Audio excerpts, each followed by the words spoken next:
belíssima audiência. Então eu vou pedir para vocês que a gente mantenha o máximo possível em silêncio, uma vez que eu não tenho microfone na sala no dia de hoje. Então, primeira coisa, eu queria parabenizar a todas as mulheres que hoje estão aqui presentes, mulheres que se dedicam, que trabalham, que são mães, que são esposas, que são filhas, pelo maravilhoso dia.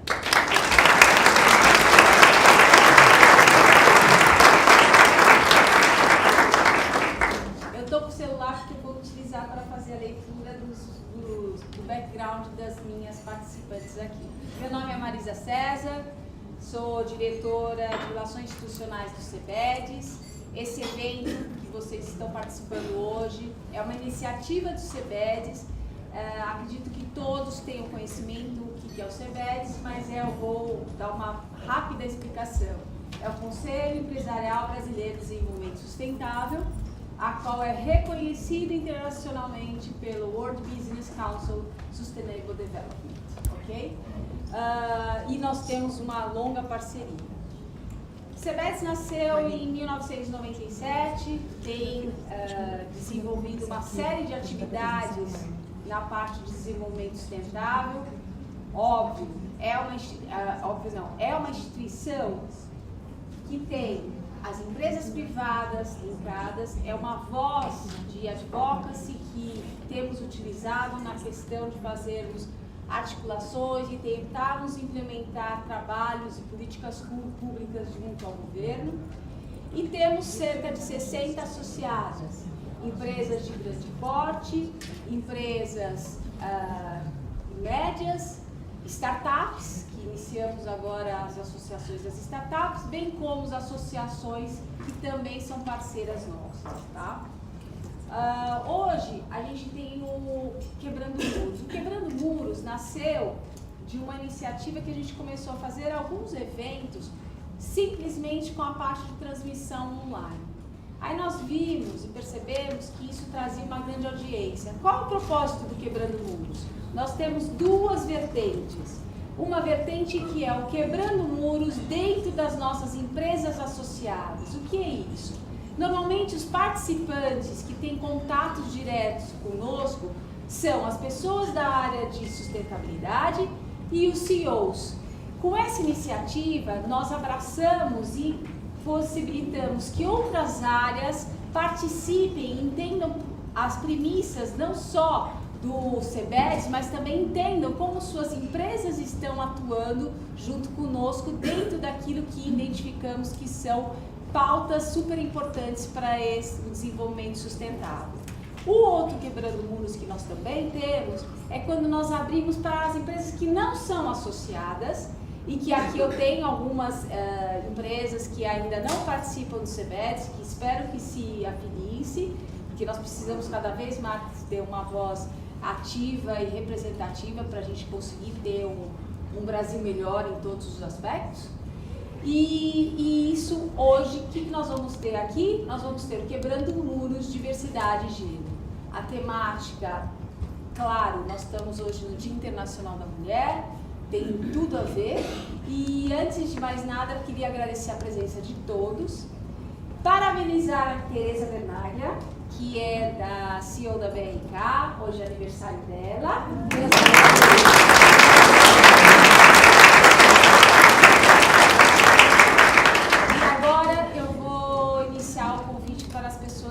Participar conosco desse painel.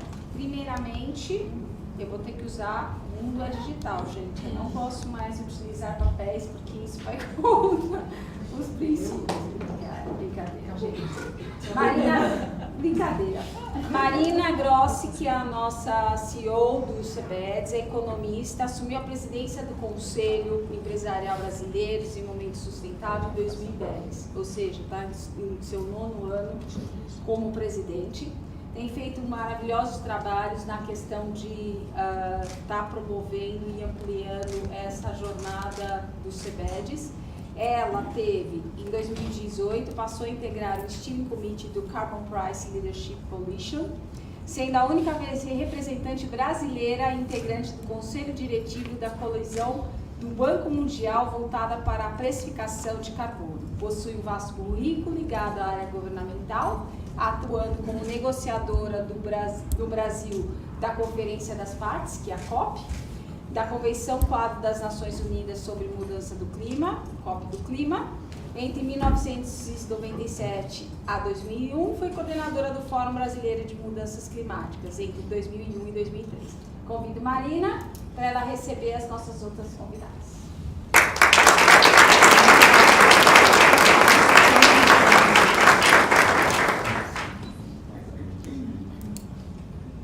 Nesse momento, eu queria convidar a Tereza Vernaglia, que é a CEO da BRK. BRK é BRK Ambiental, uma empresa voltada à parte de saneamento.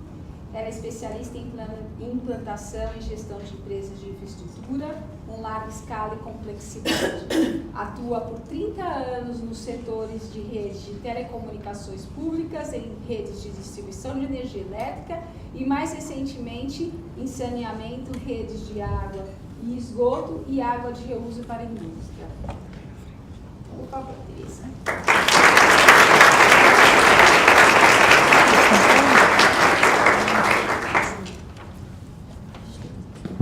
Queria convidar agora Nina Silver. Ela é fundadora do movimento Black Money, criadora e executiva de TI há mais de 16 anos. Nina Silver integra a equipe de gestão de projetos da empresa norte-americana Healthworks. A empreendedora também é mentora, escritora, palestrante de temas como gestão de negócio, tecnologia, liderança e diversidade. Tá? Como fundadora do Black Money, acaba de ser eleita uma das 100 pessoas afrodescendentes com menos de 40 anos mais influentes do mundo pela MISED, Most Influential People of the African Descent, e pela ONU. Foi eleita uma das 20 mulheres mais poderosas do Brasil pela revista Forbes em 2015.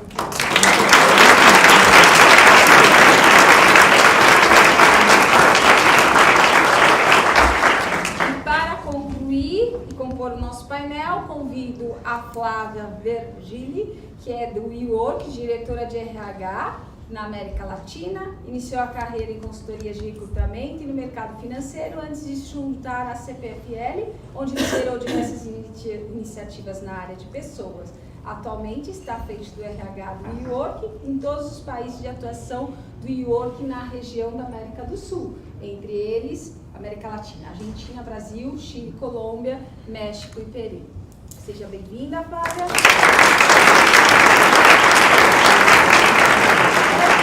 Antes de passar a palavra para a Marina, que vai conduzir o painel, eu gostaria de agradecer ao WeWork por estar concedendo espaço para nós realizarmos o evento, a BRK, que também foi parceira na realização desse evento, e a Black Money também, que está conosco para a realização.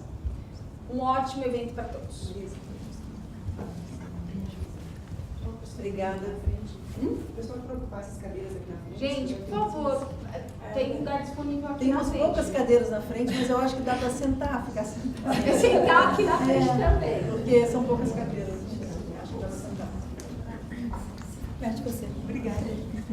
Bom, obrigada a todos que estão presentes, a todas. É um grande prazer, uma grata surpresa esse dia impensável no Carnaval, tanta gente.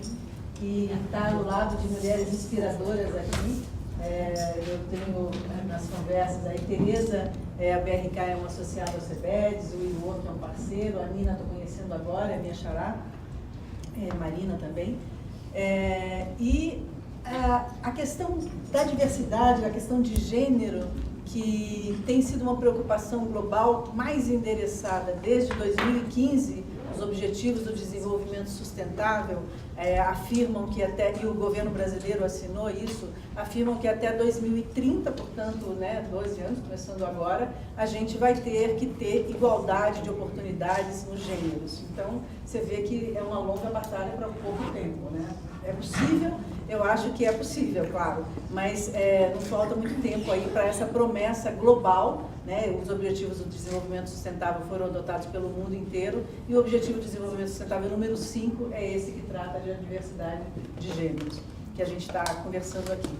Mas essa pauta é interessante que possa ser endereçada e a gente, junto com essa iniciativa da ONU, a gente endereçou também no CEBEDES, a gente está no 3º ano de liderança feminina, e a gente procurou, nesse prêmio que a gente dá de liderança feminina, detectar dentro das nossas empresas, como a Marisa colocou, são 60 grandes empresas, agora entraram as startups também, a gente buscou detectar qual é a liderança. Olhe para dentro e veja quais são as líderes que inspiram dentro das empresas. E tem sido um movimento surpreendente para todos nós, para quem começou essa organização. A gente fez isso, o World Business Council for Sustainable Development, que a gente representa no Brasil e é parte, tem em 36 países do mundo todo, também fez isso.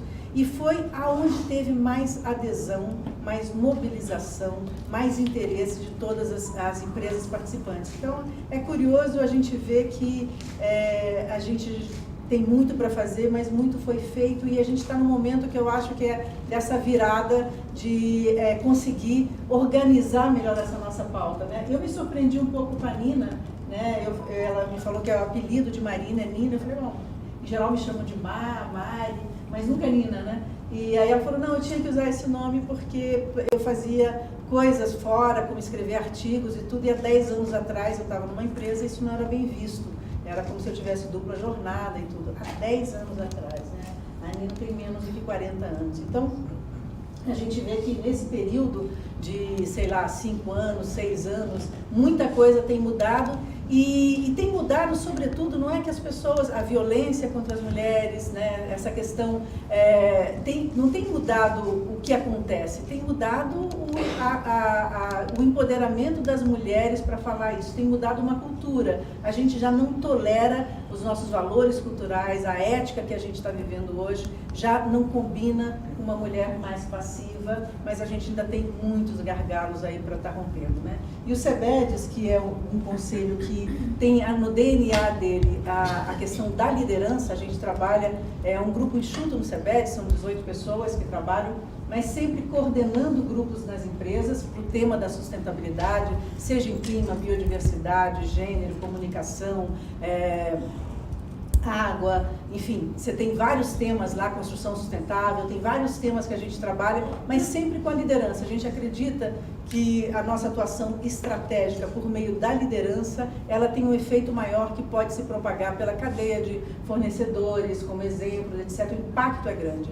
Então, as nossas parcerias são sempre buscando isso, né? Ou com o Senac, enfim, buscando se aliar aos pequenos e médios, mas ter um poder forte das nossas grandes empresas para mudar. E a gente se surpreende porque nesse cenário ainda tem muito o que fazer também. Globalmente, só 5% das CEOs são mulheres, globalmente. No Brasil, a gente não tem nem essa estatística, nem vou falar de negra, mulheres negras, então isso abaixa muitíssimo, né? É sempre o elo mais fraco. E no Brasil a gente tem 16% de mulheres em cargos de liderança, a gente começa desde gerencial, gerentes, etc., 16%. Se a gente fala de CEO é muito menos também, Tereza é uma gloriosa exceção. E isso tem muito a ver com culturas, então você tem que estar quebrando isso dentro das empresas, buscar entender o que é o gargalo. Então várias das nossas empresas também fazem, e a gente tem um ambiente de troca muito grande, fazem pesquisas. Tem uma pesquisa que eu gosto muito de ouvir, foi um dos nossos bancos associados, um grande banco. Ele colocou, foi um trabalho que uma consultoria fez, de como é que era a percepção das mulheres que ingressavam no banco. Então, os homens e mulheres, né, mas sobretudo os homens, né, colocavam as mulheres como elas chegavam no banco, com a pastinha toda arrumadinha e tudo. Esse era o primeiro período delas nos bancos. Quando elas tinham filhos, aí já vinha um desenho de cabelo todo assim, de pasta, criança, não sei o quê, e depois isso só ia piorando. Então, a visão dos colegas era essa. Isso interfere muito no trabalho também, porque, por exemplo, se uma mulher tem uma licença de maternidade até junho de um ano, quando ela vai receber o bônus, por exemplo, as pessoas computam todo ano para ela. Ela não estava aqui, paciência, não estava aqui. Então, assim, como é que a gente quebra essas coisas que a gente acha que é natural, mas que acontecem nas empresas e impedem, e tem esse conflito muito entre a mulher ter que escolher entre a carreira ou a maternidade. Então, você vê o número de óvulos congelados tem aumentado muito. Você vê também que a procura, felizmente tem a parte boa também disso, a procura de mulheres buscando, empresas que aceitam mulheres grávidas e que promovam esse ambiente também tem procurado. E não tem, o que a gente vê, né, nos nossos exemplos, o que a gente vê na realidade, é que não tem motivo para as mulheres não terem uma representatividade, não terem voz muito maior do que tem. As mulheres têm maior escolaridade, né, isso é um fato. Então tem obstáculos culturais e institucionais, a gente busca subsidiar políticas públicas também, mas não tem razão objetiva nenhuma para que a gente não ocupe mais postos. Então, eu acho que é mãos à obra e buscar aí esses exemplos inspiradores. O CEBEDS a gente está buscando com Quebrando Muros, esse é o primeiro evento de uma série, como a Marisa falou. A gente tem buscado também, através dos prêmios, dessa vez os prêmios nesse ano não vão ser só as mulheres dentro das empresas e os projetos, mas a gente também vai se abrir para fora, e os projetos de fora que empoderem mulheres também, a gente vai adotar, pedir para que uma empresa nossa adote, uma ou mais empresas nossas adotem esses projetos. Então, eu vou passar a palavra para a Tereza, mas antes disso eu queria agradecer muito Kelly, Marisa, todo o time do CEBEDS. A gente tem muito mais mulheres que homens, tem que equilibrar hoje no CEBEDS. A gente busca o equilíbrio. Mas os homens são super parceiros, né? E é interessante não ter esse conflito, né? Porque os homens são estressados, os homens, uma licença maternidade maior para os homens, a busca para isso permite que haja mais igualdade em casa também. Então, a busca das mulheres, a gente que trabalha com liderança, a gente sabe disso, né? A mulher em conselhos de alta administração, conselho de administração, ela traz mais competitividade para as empresas, porque ela carrega também a diversidade, então não é só mulheres, né? Todos os gêneros, a diversidade, todas as gerações, isso só promove competitividade no mundo complexo que tem que ter resposta rápida. Então não dá para ser branco, de meia idade, sempre o mesmo, porque o mundo dele vai estar muito limitado, num mundo que precisa de respostas muito rápidas, né? Então, com isso, eu passo a palavra para a Tereza para falar um pouquinho sobre a pesquisa que fizeram na BRK sobre mulheres e saneamento. Só antes disso, desculpa, Tereza, mas só um trabalho que a gente fez em saneamento no CEBEDS. Saneamento parece uma coisa tão distante para a maioria das empresas, né? Não, isso aqui não tem nada a ver comigo, isso aqui, a Tereza vai mostrar que tem tudo a ver com todo mundo. E a gente tinha uma dificuldade, há 5 anos atrás, quando a gente fez esse estudo, de mostrar, olha, você tem que estar olhando esse ambiente porque você é afetado por ele. Então, na pesquisa que a gente fez, Contrata Brasil, mostrou que a produtividade do funcionário diminui, a educação, a escolaridade da criança que está na escola, se ela não está em uma área atingida por saneamento básico e tudo, também diminui. Então, essa lógica, quando você começa a colocar valores, tangibilizar isso, a coisa muda, né?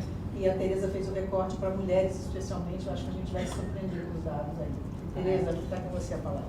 Obrigada, Marina. Bom dia a todos. Vou falar de pé. Já ia fazer isso. Vou falar de pé. E vou só perguntar se a gente vai projetar a pesquisa aqui. Mas Então, peraí, você quer o vídeo primeiro? Você chega tocando aqui? Tá bom. A gente lasca a transmissão toda. Pronto. Chegou.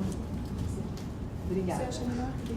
Porque você vê só o vídeo aqui, que você fica de costas. Bom, obrigado pelo convite, obrigado pela participação de todos. Feliz Dia das Mulheres para todos e obrigado pela participação dos homens. A gente adora os homens. Nada contra, né? A vida seria muito sem graça sem eles. Então, bom, a BRK Ambiental é uma empresa de saneamento. Eu sou originariamente de telecomunicações, depois passei por energia. Então, em telecomunicações, falar de banda larga, tecnologia, smartphones, é uma delícia, você sempre acha um monte, todo mundo quer falar, tem um apelo maravilhoso de falar de tecnologia. Quando você vai para energia, falar de energia renovável, eólica, geração distribuída, carro elétrico, é uma delícia falar sobre isso, todo mundo quer ouvir falar. Para falar de esgoto, gente, é difícil a gente dar motivação. E a minha missão, a nossa missão na BRK Ambiental, é assim, é legal falar de esgoto, é legal falar de água, porque isso afeta a nossa vida de forma tremenda e ninguém sabe. Então, essa pesquisa que eu vou mostrar para vocês foi feita com o objetivo, primeiro, direcionar os projetos socioambientais da BRK Ambiental, que a gente opera de norte a sul do país, A gente opera em regiões metropolitanas de 4 milhões de pessoas, mas a gente também opera em Carrasco Bonito, no Tocantins, que tem 2.500 habitantes. Ou seja, são populações, muitas vezes, carentes, que não sabem da necessidade do saneamento, do impacto da falta dele nas suas vidas, e a gente estava desenvolvendo projetos socioambientais de como é que a gente pode trabalhar em microcrédito, geração de renda, como ajudar essas populações para poder ter acesso aos serviços.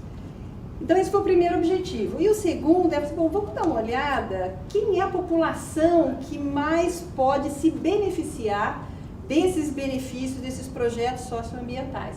Foi quando a gente fez o recorte para mulheres, e é o que essa pesquisa traz. E ela traz, assim, dados impressionantes. Falar de saneamento é falar de direitos humanos, é falar de mulheres, é falar de negócio. Mas eu vou começar dando um cenário de Brasil, né? O Brasil, como a gente sabe, é um país de contraste. Então, é o país que tem o maior potencial hídrico do mundo, e 100 milhões de pessoas, metade da população brasileira, não tem acesso à coleta de esgoto. Significa dizer esgoto bruto sendo jogado nos nossos rios. Tem um aqui do lado que a gente pode ver, de longe é bonito. De noite é mais bonito ainda, mas é um rio que está morto. O Brasil tem 220 milhões de aparelhos celulares. A gente tem, em média, mais de um celular por pessoa, e isso vai de norte a sul. Né? No interior da Amazônia, as pessoas têm acesso a telefone. Mas 35 milhões de brasileiros não têm acesso à água potável. 35 milhões de brasileiros é a população inteira do Canadá, sem acesso à água. Nós somos o terceiro mercado, nós somos uma potência em energia renovável, mas 55% de todo o esgoto do país não é tratado. Você coleta, trata e devolve para o rio. 55% não é sequer tratado. Nós somos uma potência no agronegócio, não tem dúvida. É o que move a economia do país, é o agronegócio. Nós somos uma referência mundial no agronegócio, passei antes, mas num ranking de 200 países sobre qualidade do saneamento, nós estamos na posição número 112. E o Brasil é a 9ª economia do mundo. Ou seja, nós estamos no século XXI em várias frentes, e no saneamento nós estamos no século XIX. E a quem que isso afeta mais? E foi isso que essa pesquisa, que foi feita em parceria com o Pacto Global e também o Trata Brasil, com essa visão do recorte para as mulheres. E elas são as mais afetadas. Hoje, nós temos cerca de 4 milhões de mulheres brasileiras que não têm banheiro em casa. Nós temos milhões de escolas públicas que não têm banheiro para as nossas crianças. 1 em cada 7 mulheres não recebe água em casa. E muitas das que recebem águas dia sim, dia não, em esquema de rodízio. E quando recebe, a gente precisa saber se essa água é uma água de qualidade. Esse estudo mostra também o impacto direto em saúde, educação e renda. E esses dados que nós utilizamos foram o IBGE, o DataSUS, que é a base de dados do Sistema Único de Saúde, e o Brasil tem um dos maiores sistemas únicos de saúde do mundo. Então, é uma base de dados riquíssima. E usamos a base de dados do Enem, 8 milhões e meio de estudantes que aplicam para o Enem todos os anos. Cruzando todos esses dados, é impressionante como a realidade desfila na nossa frente sobre os gaps que a gente tem nesse tipo de infraestrutura básica. Na parte de saúde, claramente, quando a gente compara afastamento por diarreia e vômito, que é uma consequência da falta do saneamento, né? As meninas de 0 a 14 anos têm um índice de diarreia e vômito para cada 1.000 habitantes 76% maior do que o restante da população.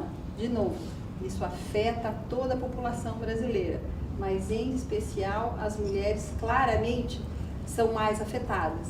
E aqui começa o gap de gênero, que eu vou falar um pouco mais à frente. Porque na medida em que a gente tem maior índice de diarreia, a universalização representaria uma redução de 72 milhões de horas. O que isso significa? Por que a gente fez esse recorte? Porque se eu tenho um maior índice nas crianças, nas meninas, um outro efeito colateral é quem leva essas crianças ao posto de saúde.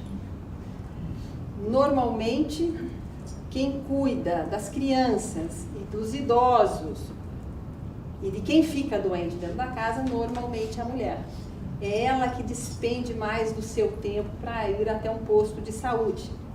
E ela tendo acesso a esse tipo de serviço, ela teria mais tempo para estudar, ela perderia menos horas de trabalho. Educação está diretamente relacionado ao que eu acabei de falar. E esses dados... E quando a gente olha os recortes que a gente faz do Enem, a gente vê claramente que as mulheres que não têm acesso a saneamento têm notas menores. Quando a gente olha o Enem, mulheres sem acesso a esgotamento sanitário e água de qualidade, elas têm uma nota no Enem 25% menor do que a média dos outros estudantes do Enem, e isso significa que ela tem menos acesso ao SISU e menos acesso à bolsa de estudo nas escolas, nas universidades federais. Ou seja, a gente está perversamente condenando aquela mulher que já sofreu a infância, que já sofreu com problemas de saúde, a também ter restrição da sua mobilidade social. Porque ela tem menos estudo, se ela tem menos acesso ao estudo, ela também terá uma menor renda, que é o que a gente também vê. Isso é dado do SUS, está lá. Estatística, dados oficiais do governo brasileiro. O acesso à água tratada e coleta de esgoto reduz em até 10% o atraso escolar. Eu mais à frente vou mostrar um caso que nós temos em uma das nossas operações, mas é um caso entre tantos outros. Mas o que acaba acontecendo quando você tem uma grande incidência de vômito, diarreia, zika, chikungunya? Todas essas doenças estão atreladas à falta de saneamento. E quando a criança recorrentemente vai ao posto de saúde para tratar dessas doenças, ela falta da escola. A mãe perdeu o dia de trabalho, normalmente ela é uma diarista, ela perdeu o dia de trabalho. Aquela criança perdeu horas de escola. E isso você vai tendo um atraso. De novo, a boca de jacaré abrindo na desigualdade ao longo da vida. Eu tenho já uma desigualdade social, independente de ser homem ou mulher, de ser menino ou ser menina, mas no caso, quando eu faço o recorte da mulher, ela já fica ainda muito maior, né? Ela já tem uma barreira de evolução na sua vida maior. E na renda, por consequência, ora, se a mulher, ela muitas vezes ela é o arrimo de família, ela que cuida da família, é ela que ela cuida das crianças, ela cuida das pessoas da casa, é ela que gasta o tempo dela na fila do SUS, perdendo horário de trabalho e muitas vezes perdendo de fato o emprego. Supondo que ela não perca o emprego, ela certamente gasta mais horas depois que chega em casa para cuidar daquela pessoa que está demandando de atenção, ela perde o horário para estudar. E aí o ciclo vicioso segue. E um dado, assim, é impressionante o que o estudo traz, é que trabalhadoras sem banheiro em casa, elas ganham 73% menos. E se ela não tem água, ela ganha 35% menos. Dado estatístico, IBGE, SUS e ENEM. Acho que a causalidade está invertida. Oi? A causalidade está invertida. Do quê? Quanto menos ela ganha, menos acesso ela tem, menos acesso ao banheiro. Mas aqui, veja bem, a gente já parte com um problema de escolaridade natural da população. Quando estas famílias, e aqui em específico as mulheres, que já convivem há anos com a falta de saneamento, e muitas vezes a população se acostumou a viver com aquele mau cheiro, ela se acostumou com pouco, ela cobra pouco e não sabe que a falta de saneamento faz com que ela ganhe menos, com que ela tenha chance de progredir na vida menor comparado com outras pessoas, que aquilo é a causa que leva o filho dela todo dia sim, dia não no posto de saúde. Então, por isso é um ciclo vicioso perverso, e mais perverso porque a população não sabe disso. Então, como eu disse, falar de acesso à banda larga, falar de energia, é uma coisa que todo mundo sabe. A mesma população que não tem banheiro, certamente tem um celular e paga por ele, mas não tem banheiro em casa, está com as suas crianças brincando em rua, com esgoto a céu aberto, ou está recebendo uma água, muitas vezes que não é uma água de qualidade. E esse estudo também mostra que a universalização dos serviços de saneamento poderia gerar renda e tirar da linha da pobreza muitas mulheres. Se a gente considerar linha de pobreza, uma renda per capita de $100 base 2016, a gente teria algo em torno de 21,7 milhões de mulheres na linha de pobreza. A gente tiraria 635 mil mulheres dessa linha de pobreza se elas tivessem acesso ao saneamento básico. Um acréscimo médio de 321 ao longo de um ano por brasileiro. Aqui é o que eu falei há pouco, né? 635 mil mulheres sairiam da linha da pobreza. E a outra coisa que é evidente nessa pesquisa, as mulheres são muito afetadas, em especial as negras, as pardas, as indígenas autodeclaradas assim. Então, veja que você só vai segmentando, à medida que você vai segmentando, a boca do jacaré vai abrindo da desigualdade. É um escândalo, né? Para dizer o mínimo. Marina estava dizendo, né, sobre as ODSs, e a gente teria até 2030 para atingir algumas das ODSs, equidade de gênero, água. Mas se hoje nós tivermos algo em torno de 20 bilhões de reais de investimento ao ano, nós chegaríamos à universalização de água e esgoto em 2033, se tudo desse certo. Não é 2030, 2033. Se os investimentos continuarem sendo feitos como estão sendo feitos hoje, abaixo de 10 bilhões de reais, na ordem de 5, 6, a universalização chegará em 2050, no passo atual. São 300 bilhões de reais que o Brasil precisa de investimento, e o mais impressionante, as empresas querem investir. O ano de 2017, dados oficiais também do governo, 15 milhões de pessoas morreram por falta de acesso ao saneamento, uma diarreia crônica, uma zika, uma dengue, pressionando o Sistema Único de Saúde. Se a gente falar isso até 2030, faz a conta quantas pessoas vão morrer daqui até lá. Então, é uma calamidade pública a falta de saneamento. Mas é possível transformar. Então, até aqui foram só as desgraças, e realmente elas são muitas, mas há chance, há possibilidade. Alguns vão se lembrar do que eu vou falar, mas em 1998, portanto, há pouco, 20 anos atrás, né, a gente declarava no imposto de renda o telefone fixo. Fazia fila na porta das empresas para conseguir acesso ao telefone fixo. Hoje ninguém nem tem telefone fixo. O que mudou de 1998, foi quando o sistema de telecom foi privatizado, até 2018? O que mudou? Mudou investimento pesado de quem podia e quem tinha condição de investir. O Estado brasileiro não conseguia investir. As empresas privadas conseguiram investir. Quando a gente olha energia elétrica, por que a gente tem energia elétrica hoje em qualquer rincão do país? Porque houve investimentos públicos, mas intensamente investimento das empresas privadas, ou seja,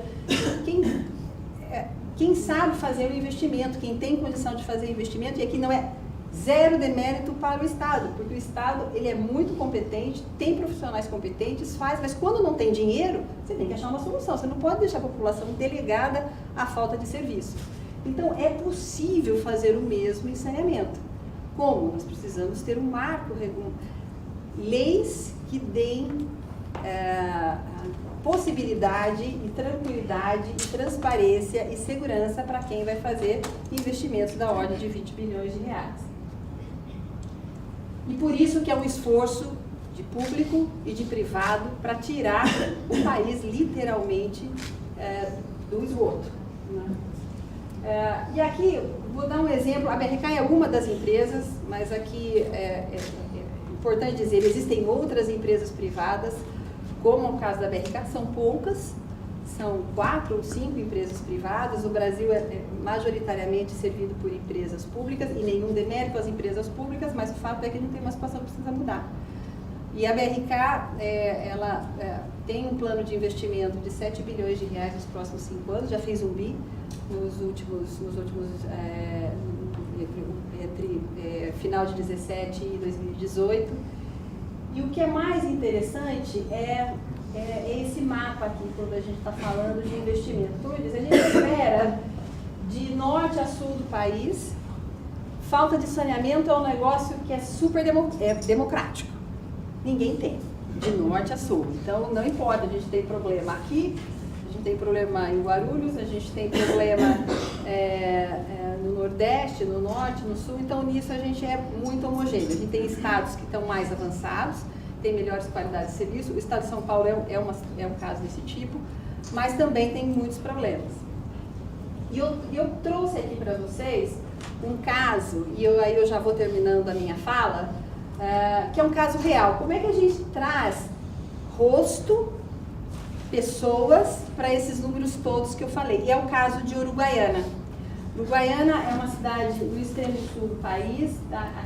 aqui embaixo, e é quase ali na divisa com a Argentina, na divisa com a Argentina, Rio Grande do Sul, e é uma cidade que foi transformada pelo saneamento. E eu vou mostrar aqui um vídeo que mostra pessoas por trás de todos esses números que eu mencionei aqui. Aí eu vou pedir ajuda para a gente colocar o vídeo. Só um minutinho que está vindo aqui. Porque o número às vezes é frio, né? Tabela, estatística e tal, mas tem pessoas atrás disso.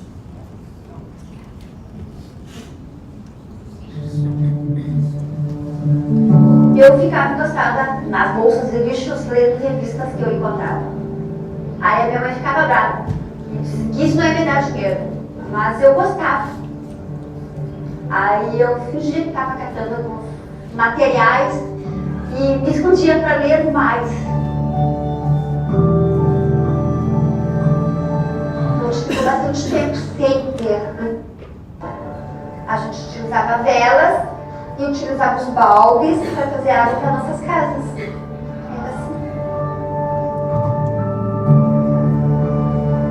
A escola era um aterro sanitário, né? Era um lixão. Antes de toda essa melhoria que foi feita pela BRK, Em todas as salas, era nos armários, atrás do sofá, tu abria uma janela, era aquela nuvem de mosquitos saindo. O grande número de feridas que os nossos alunos tinham, muitas feridas, foi bem preocupante. Eles tinham 15 dias de atestado cada um desses.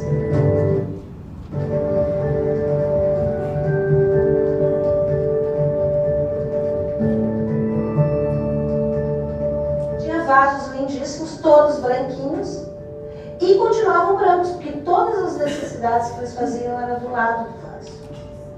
Ninguém usava o vaso sanitário. E aí a gente começou a perceber que eles não tinham banheiro. E eles não tinham banheiro porque eles não tinham água.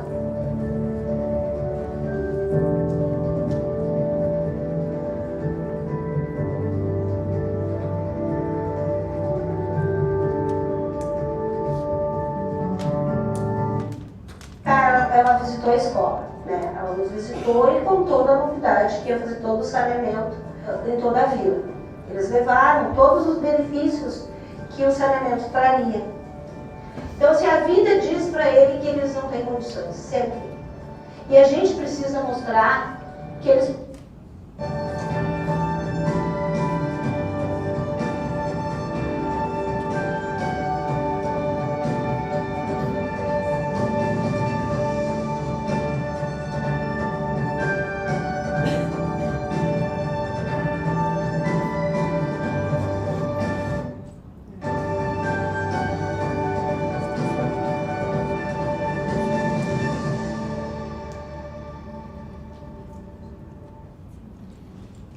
Esse vídeo, ele está legendado em inglês porque eu fiz uma apresentação dele em Genebra em novembro do ano passado e acabou ficando com a legenda em português, então peço desculpa, é por esse motivo que ele está legendado em inglês. E aqui, para terminar, é um dado oficial da Secretaria de Saúde da cidade de Uruguaiana, que foi divulgado em novembro do ano passado. Em 2011, a cidade de Uruguaiana registrou 2.375 casos de internação por diarreia grave. Eu confesso que eu nem sabia que tinha graduação de diarreia, mas tem, que é aquela que pode levar à morte. E em outubro de 2018, esse número tinha caído para 102,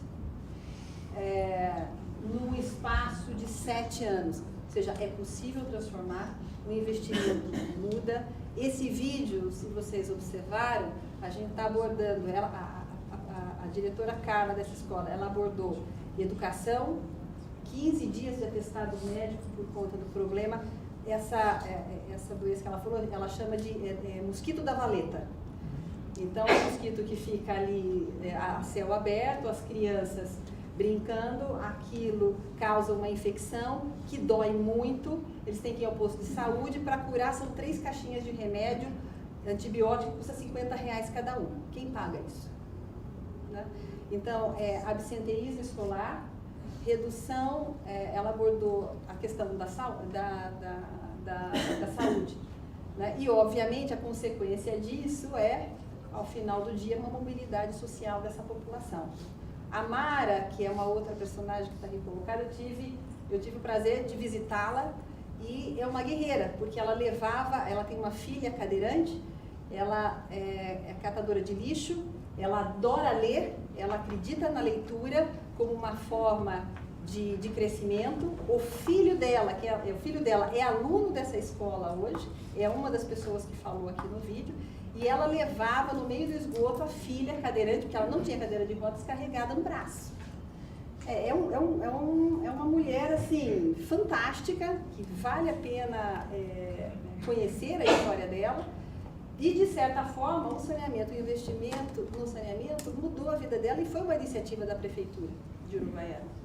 Então, também, eu acho que isso é uma visão política do quanto isso pode ser benéfico para o município, que pode focar em segurança, saúde e educação. É benéfico para a população, que de fato tem acesso a serviços que vão reduzir vão melhorar a saúde, a melhorar a educação e a renda, e é um bom negócio para quem está fazendo o investimento, porque a transformação no município realmente acontece de uma forma muito rápida. Então era isso que eu queria falar para vocês. Então falar de esgoto não tem tanto apelo se a gente fala no primeiro momento, mas eu acho que quando a gente vê um vídeo desse e vê a realidade da transformação da vida das pessoas, eu acho que esse é um assunto que precisa estar na pauta e na agenda política e na agenda social. A gente precisa cobrar mais por esse serviço que a gente tem direito. Tá bom? Obrigada.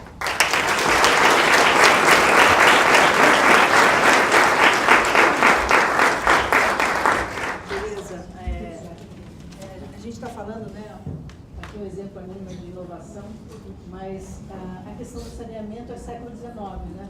A gente convive com dados do século XIX. E eu acho que um dos motivos, Tereza falou dessa junção que tem que ter o poder público com o poder privado, né? Mas um dos motivos é porque a gente não consegue ver o benefício, não relaciona essa externalidade, né? Então, assim, o que isso está afetando a saúde? O que R$1 que eu ponho na questão do esgoto, o que isso significa de diminuição de valores aí para o SUS, né? Então, essas correlações aí não são feitas. Eu acho bem importante aí que a gente consiga conscientizar um pouquinho mais, mas sem dúvida precisa de ter uma parceria público-privada para isso realmente alavancar a tempo, né? E de novo são a questão das mulheres. Nina, eu vou passar a palavra para você. A gente tem falou um pouquinho antes aqui, eu conheci a Nina hoje, né? E espero que a gente se encontre outras vezes. Mas a gente estava conversando sobre justamente isso, de você ver uma questão e achar que é um problema, uma coisa que é uma solução, né? Sim. Então, assim, quais são os obstáculos maiores aí que a gente pode alavancar na questão das mulheres? Como é que a gente muda um novo olhar sobre os velhos problemas? Bom, gente, bom dia. Bom dia. Eu não tenho problema de não falar com o microfone.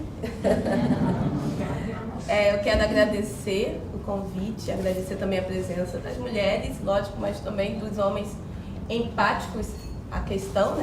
Por estarem aqui para ouvir e poder ceder um pouco aí do privilégio, do protagonismo, e que isso possa se multiplicar ao longo de todo o ano, né? Que não seja apenas durante um único dia. Agradeço os dados, para mim foi muito chocante e emocionante, porque a minha mãe e a minha avó, né? Eu vou chorar. Eu ia visitar a minha avó e vivia nessas condições, né? Então, quando se fala dessa questão educacional, principalmente, de limitar o acesso à escola, limitar o acesso à melhor empregabilidade, eu posso fazer um histórico familiar, né? De saber que a minha mãe fez até a 4ª série e tem hoje uma filha na Forbes, né?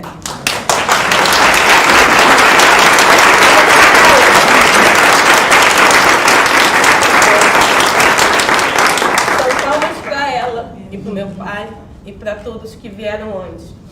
Então, como que a gente realmente precisa do mínimo, sabe, para ir mudando grandes desigualdades, grandes problemáticas, e como que a gente hoje faz isso virar oportunidade.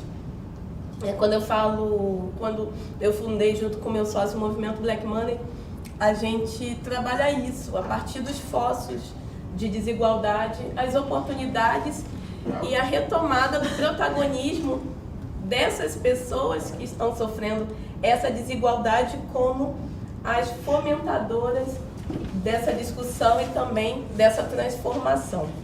E aí, falando de dados, quando eu sou convidada, né, pelas empresas para falar sobre tecnologia e tenho algumas certificações e premiações na área, eu sou oriunda do sistema chamado SAP, que é digamos, o maior IRP mundialmente falando, e eu acabei tendo a possibilidade de estar em projetos internacionais, em gerenciar times de mais de 40 pessoas, isso aos 27 anos de idade, né, há 10 anos atrás.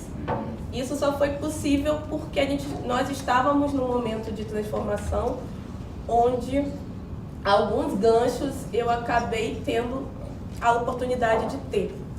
Mas a possibilidade de que isso aconteça com outras minas, com outras marinas e afins, se a gente deixar as coisas do jeito que estão, é praticamente impossível.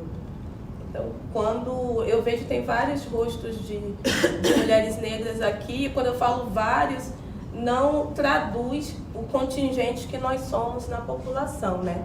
Nós somos o maior grupo étnico e de gênero no Brasil. Somos 27% da população brasileira.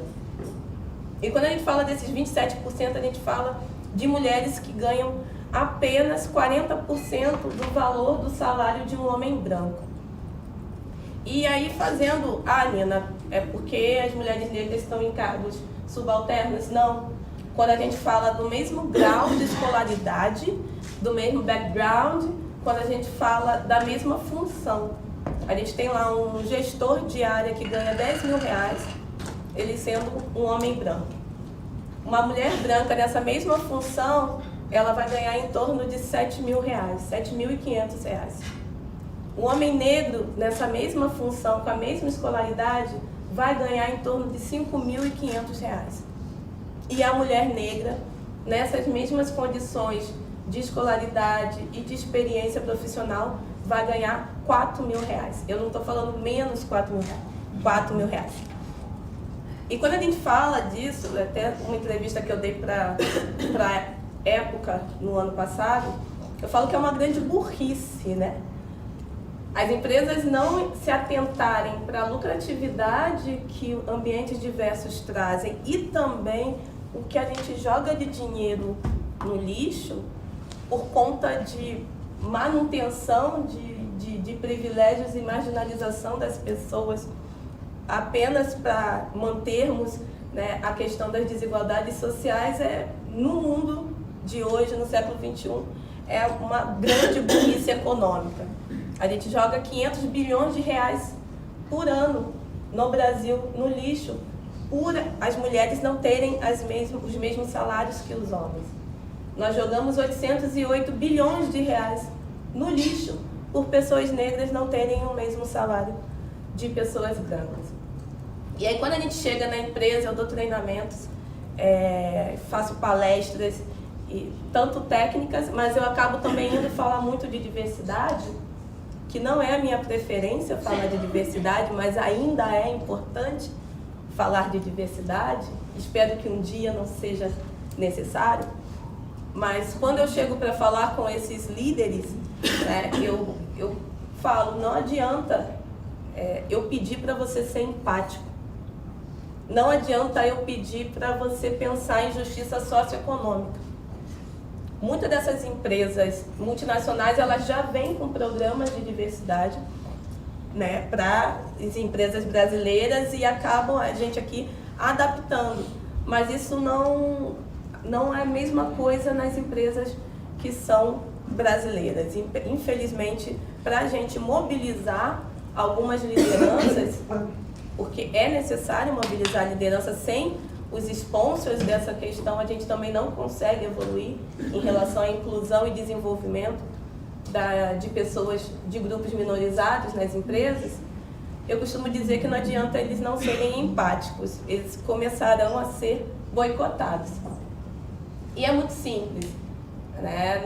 Eu costumo dizer, não é a Nina que fala, é a McKinsey, então não precisa confiar na Nina, não precisa acreditar na Nina, acredite na McKinsey, que eles adoram essas empresas de renomes, né? E um estudo da McKinsey de 2017 comprova que empresas com maior diversidade de gênero lucram 21% a mais, globalmente falando. Maior diversidade étnico-racial lucram 33% a mais. Então a gente está falando que a gente joga dinheiro no lixo por conta de não pagar os mesmos salários.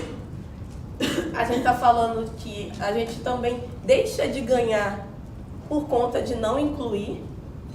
E a questão não é só não incluir. A questão é, quando se inclui, não se desenvolve. E aí, como que nós, mulheres, vamos chegar em níveis de conselho administrativo se nós não temos mentoras, mentores que possam nos espelhar e também nos ajudar nesse caminho.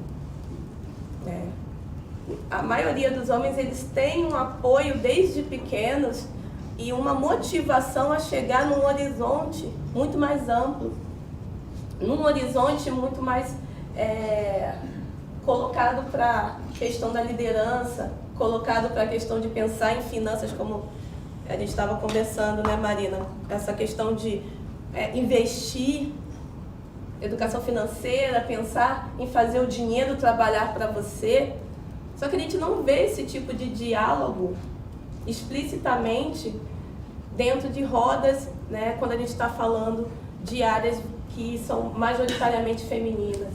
A gente não vê populações minorizadas como a população negra, que é a maioria, por isso que a gente fala minorizada.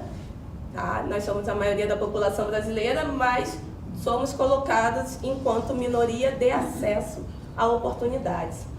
A gente não vê essa fala de vamos investir, como que eu faço sim um funding familiar. Foi assim que a gente começou com os bancos aqui no Brasil, foram funds, a Caixa, lá na Bahia. Como que a gente não fala da questão que nos Estados Unidos, por exemplo, na década de 90, nós tínhamos 91 bancos familiares de pessoas negras. E a gente está falando de uma população de 14% de negros. Aqui no Brasil a gente não tem nenhum. E a gente está falando de 54% da população negra. É lógico, o Bacen não ajuda. Aliás, dificulta bastante. Mas também a gente não tem o fomento dessa educação, a gente não tem a ampliação do nosso horizonte para que a gente pense sim, com um pouco que a gente tem, é possível a gente poupar e mudar essa realidade. E hoje a gente fala isso. Nós cansamos, né, de ficar pedindo inclusão. Temos aí 80 anos para mulheres chegarem a ocupar no mesmo nível conselhos administrativos que homens. Temos 150 anos para pessoas negras fazerem o mesmo, se equivalar. Ai, gente. Enfim, vocês entenderam? E ter essa equivalência daqui a 150 anos não é nem garantia. Porque a gente sabe que o sistema ele se autorregula para manter, né, o dinheiro aonde está, manter os privilégios aonde eles estão. Então, quando eu falo de hoje nós temos oportunidades a partir das desigualdades, é porque a gente também tem uma era digital onde nós estamos conectados, sim, tem uma grande população que não está conectada ainda. Nós somos 40% de não conectados no Brasil, que não tem acesso à internet. Em África, esse número chega a 75% de pessoas não conectadas. Mas como que a gente tem hoje, tanto no Ceará como aqui no Campo Limpo, bancos de pessoas da própria região circulando moeda própria. Aqui em Campo Limpo nós temos o Banco Sampaio, onde as pessoas têm um papelzinho, papel moeda, regional, local, onde ela pode fazer compras e ali o empreendedor que ali está, ele pode pegar microcrédito no Banco Sampaio para ser utilizado no desenvolvimento da sua área, da sua comunidade. A mesma coisa o Banco Palmas faz no Ceará. Então, como que, com acesso, né, com essa conexão que hoje é possível, nós temos com essa virtualização, a gente consegue entender que existem necessidades iguais, similares em vários lugares. E aí entra a tecnologia.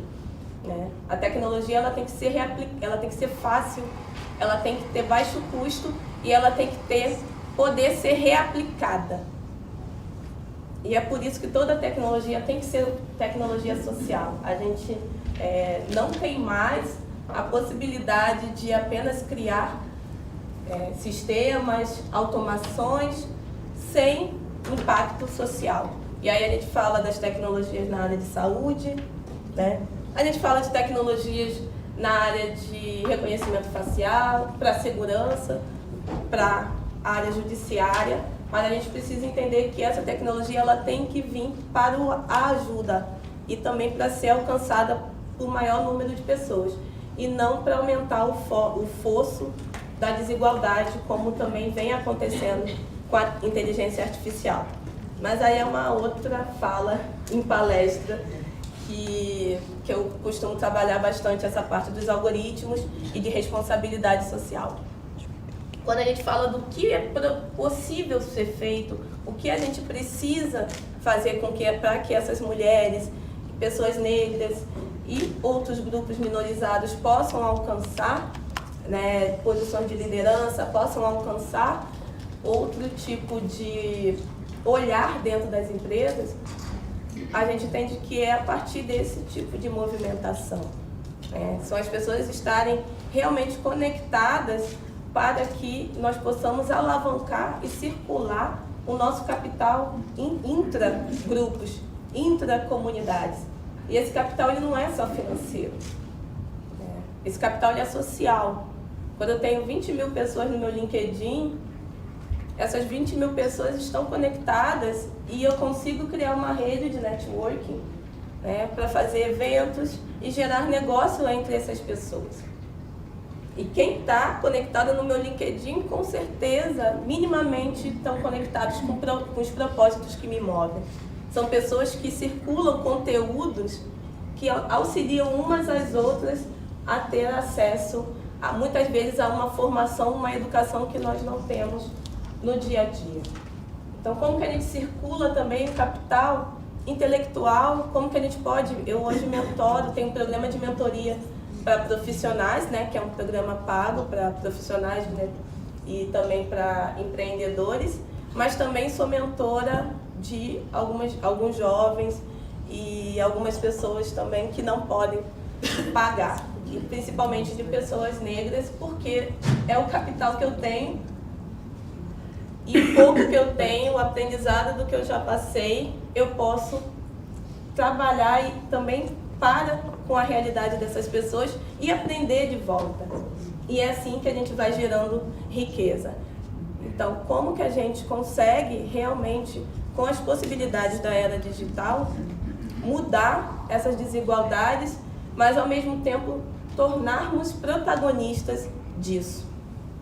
Porque senão daqui a pouco as empresas estão cada vez mais, né, botando homem para dar palestra do 8 de março, porque eu já fui, gente, tá? Eu já fui numa palestra que o cara falando sobre como é ser pai de 2 meninas. Eu falei, nossa, né? Super difícil para vocês. Parabéns por esse dia. Então, cada vez mais, como que a gente pega a autonomia das nossas oportunidades e façamos com que essas desigualdades elas cheguem a gerar oportunidades, mas oportunidades que alavanquem toda uma sociedade. Hoje, quando a gente fala de grana mesmo, e é onde eu bato na tecla, quando eu falo do movimento, e aí depois vocês podem procurar mais nas minhas redes sociais, também tem o site, movimentoblackmoney.com.br, nós somos um hub de inovação para consumo, empreendimento e networking de pessoas negras e aliadas. Né? E quando a gente fala aliados, a gente fala de pessoas ativas na luta. Não adianta falar, eu não sou racista não, eu tenho um amigo negro. Não vai rolar. Principalmente porque a gente precisa que as pessoas que estejam intencionais, que realmente queiram essa mudança, estejam juntas.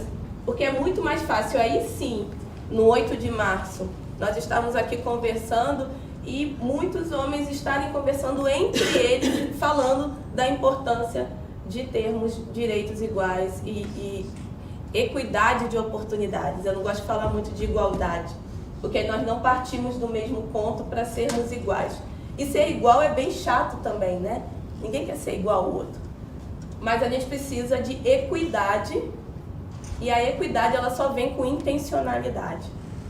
E aí, quando a gente fala desses grupos que nós organizamos, né, de manter um network, de gerar negócios, de ter uma cadeia de suprimentos toda preta, porque sim, a gente precisa ser donos e donas das nossas próprias instituições, não só bater na porta, não só pedir inclusão, né? Eu quero poder convidar alguém a sentar na minha própria mesa. E como que eu faço isso? É a partir desse tipo de conexão, desse tipo de fomento. Quando eu coloco isso muitas vezes nas empresas, as pessoas perguntam, né, mas Nina, você não está sendo racista reversa? Aí eu falo, gente, negócio de reversa é só avião, né, que tem a coisa de reverter. Não existe isso. Racismo é estrutura de poder. Não vai mudar nada na tua vida se eu chegar pra ti e falar, ai, você é uma branquela azeda, feia. Ela não vai pra casa chorar, ela não vai mudar a vida dela, mas muda sim quando eu tinha 20 anos de idade, chegava para dar uma consultoria, a pessoa falava, a consultora não chegou? Você foi enviada por quê? Né? Isso é racismo e isso sim acaba afetando. Hoje em dia não, porque hoje em dia eu tô bem cara de pau, tô nem aí. Eu fico, pode. Mas a gente precisa entender que é muito mais fácil a gente falar que é vitimismo, é muito mais fácil a gente falar que é mimimi do que a gente sentar para resolver. Então como que a gente senta para resolver? A gente fala de números, porque aí o pessoalzinho começa a ficar calado e fala, isso aí vai ser legal para mim também. Então, se eu tenho 10%, se a população negra no Brasil é 75% dos 10% mais pobres, é uma lógica. Se eu aumento a renda per capita dessa base inteira da pirâmide, losango, não sei mais como é que está, se eu aumento a renda per capita dessa base inteira aqui, eu movimento a pirâmide socioeconômica do Brasil inteiro. Agora, se eu só injeto, faço as pessoas que estão no topo trabalharem entre si, né? Investirem uma nas outras e trocar oportunidades entre elas, nada aqui embaixo acontece. Não, Nina, aumenta a empregabilidade. Aumenta a empregabilidade, mas continua mantendo a riqueza cada vez mais nas mesmas mãos. Então, como que a gente trabalha essa base para realmente impulsionar toda a economia? E aí, quando a gente começa a falar desses números, quando a gente começa a falar que pessoas diversas em empresas trazem lucratividade, quando a gente começa a falar do mindset de tecnologia, da agilidade, né? Não é só fazer stand-up 15 minutos de manhã, ficar em pé fazendo reunião. Isso não é agilidade, tá, gente? Porque, né, porque a galera acha que é só fazer reuniãozinha rápida e desenhar MVP que está fazendo práticas de métodos ágeis, e não é. Eu, enquanto Agile Coach, posso dizer para vocês que não adianta querer chegar rápido nas soluções. Nós precisamos ter otimização de soluções.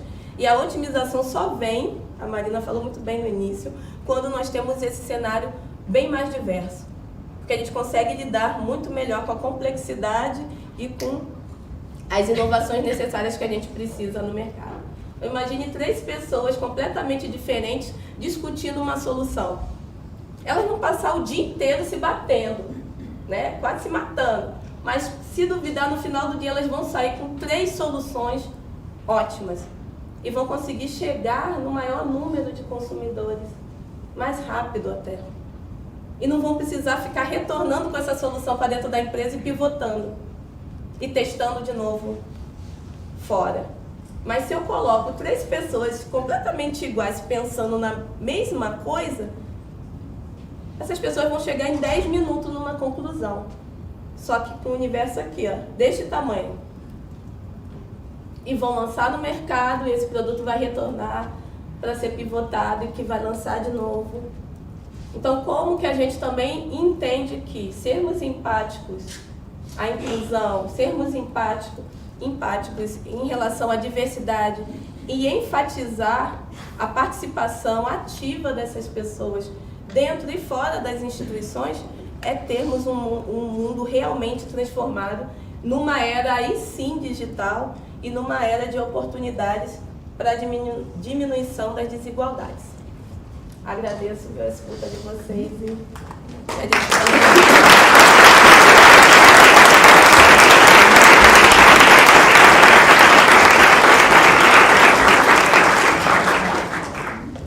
Obrigada, Nina.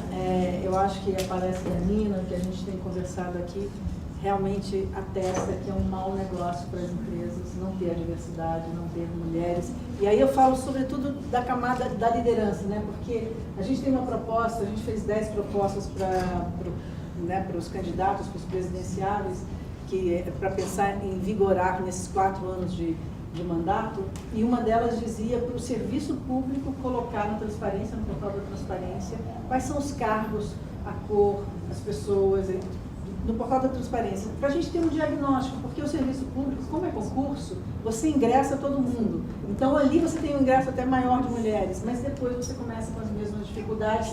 E tem vários elementos culturais que a Nina colocou, né, e que a gente observa muito, que não permite que depois você vá para o topo. Eu participo de 2 redes, uma que eu falto muito, que eu não consigo, que é a Mulheres do Brasil. Eu também. É difícil, né, mas a gente participar de tudo. E a outra rede que eu participo, essa eu participei mais, fundadora, que é das Mulheres Líderes em Sustentabilidade. Mas elas tinham um preceito que era o seguinte: olha, em geral o que funciona é a inércia. Você faz, é o que você falou, né? A Tereza sabe bem disso.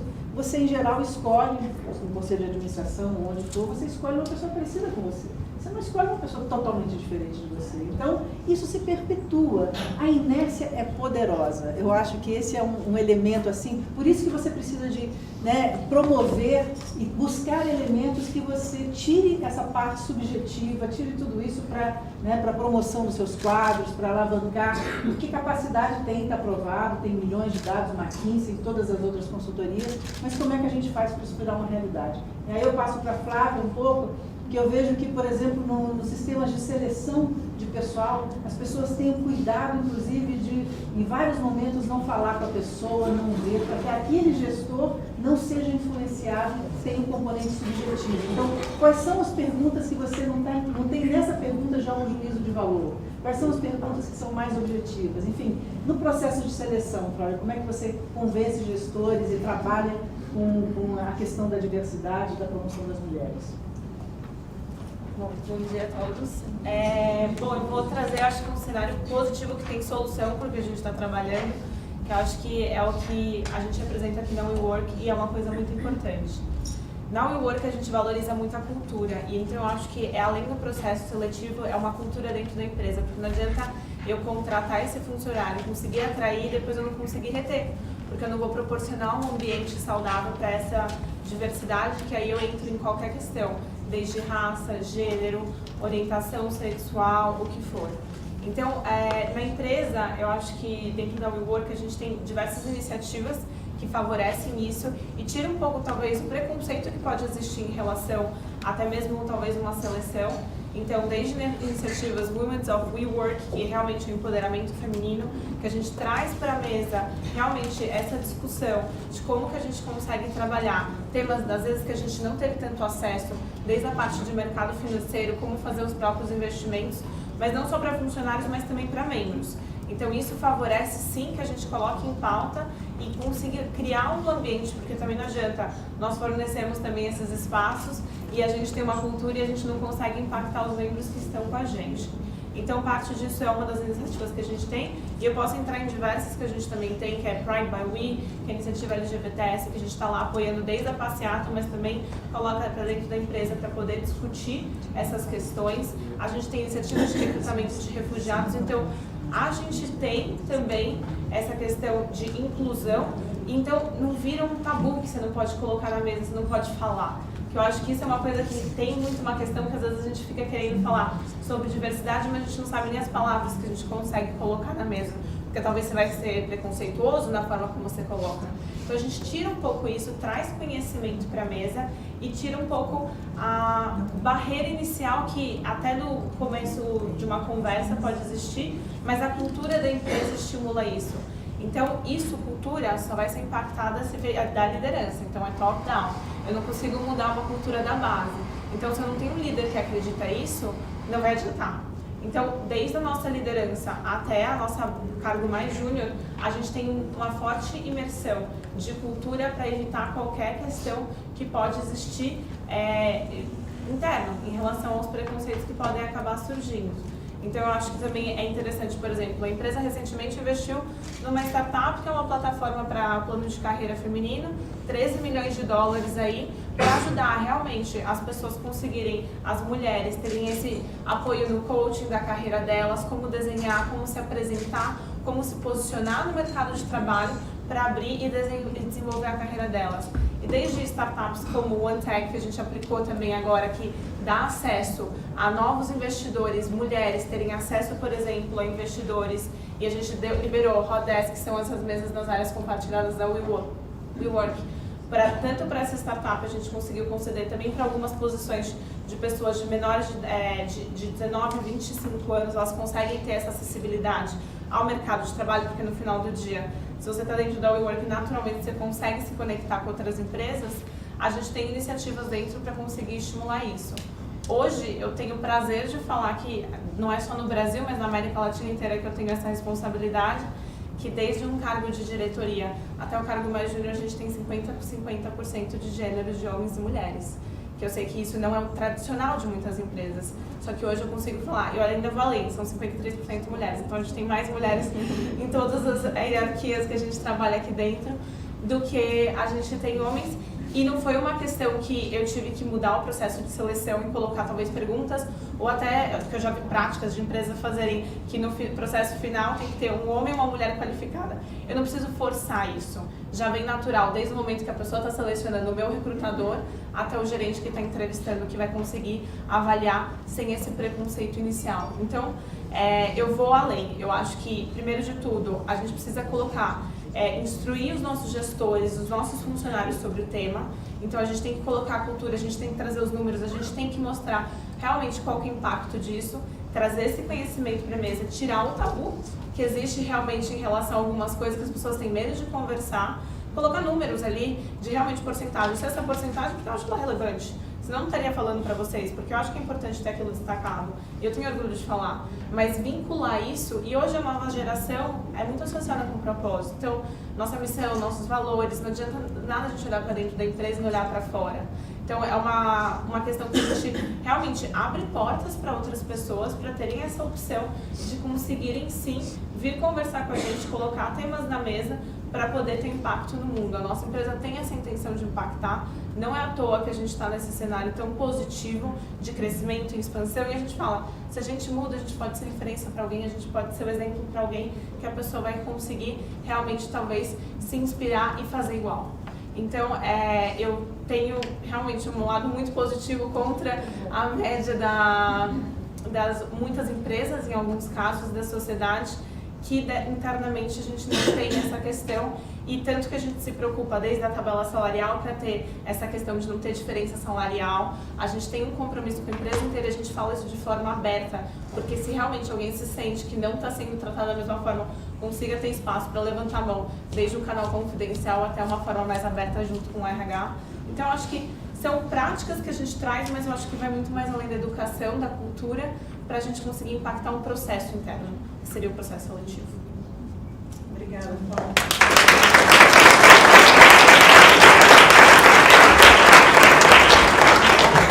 Um excelente exemplo para impactar, e sem dúvida nenhuma você vai ter muito mais talentos exatamente por causa disso, né? Está provado também, essa é uma outra estatística, de que você retém talento com essa diversidade, você chama os melhores talentos, e muitas vezes não precisa ter nem melhor salário, essa condição que a empresa dá, isso já promove, faz com que as pessoas... seguro, né? Um ambiente seguro, né? Que as pessoas se sentem seguras.